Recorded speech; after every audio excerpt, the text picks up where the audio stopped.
Myth 1. Theology doesn't matter when evangelizing. Is theology important when it comes to evangelizing the lost? Can't we just tell people about Jesus and not worry about stuff like doctrine? Many people in our day look at theology as impractical or superfluous when it comes to sharing the gospel.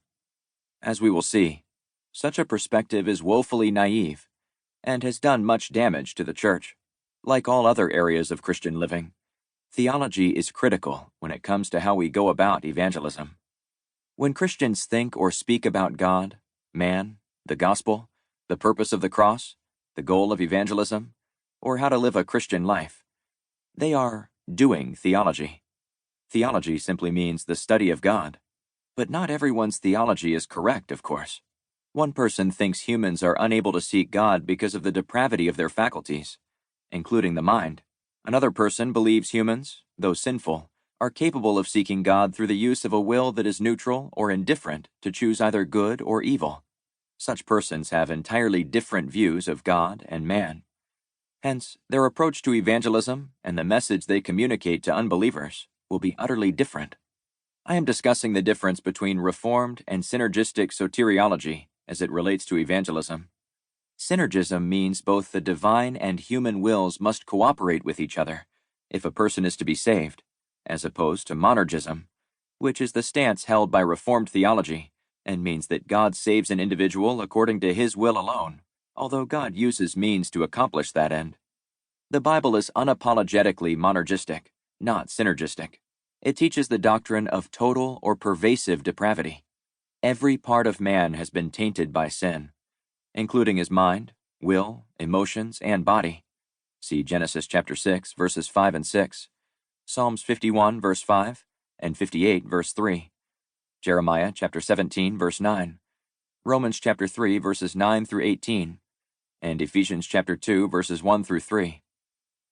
The Bible also teaches the total inability of man to act in a way distinct from his nature, and, in the case of fallen man, his corruption. Can the Ethiopian change his skin, or the leopard his spots? Then may ye also do good, that are accustomed to do evil. Jeremiah chapter 13, verse 23. Fallen man will always act in accordance with his fallen nature, which has no desire for God or the things of God.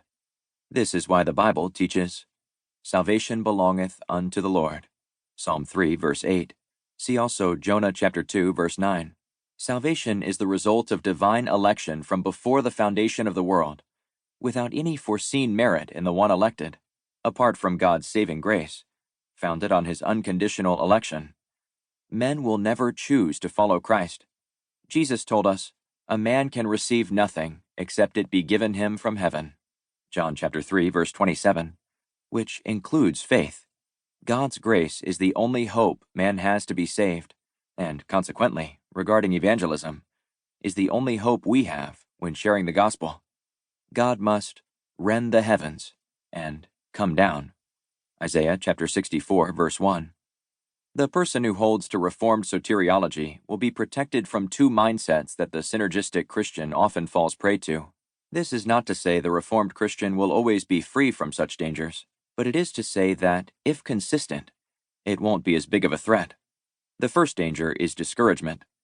And with discouragement comes the tendency to use pragmatism and gimmicks in evangelism.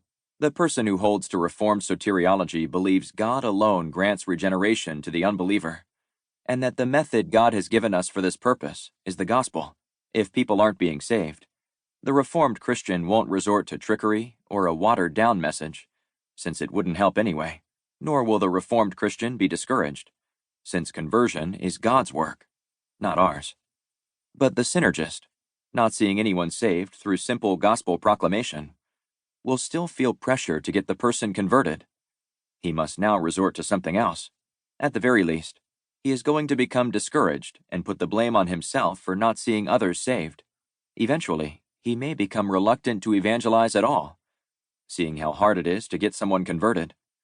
This isn't to say the Christian should be unconcerned about the souls of men, or how to best communicate the gospel, but the temptation to water down the message or become discouraged in the work of evangelism won't be nearly as strong.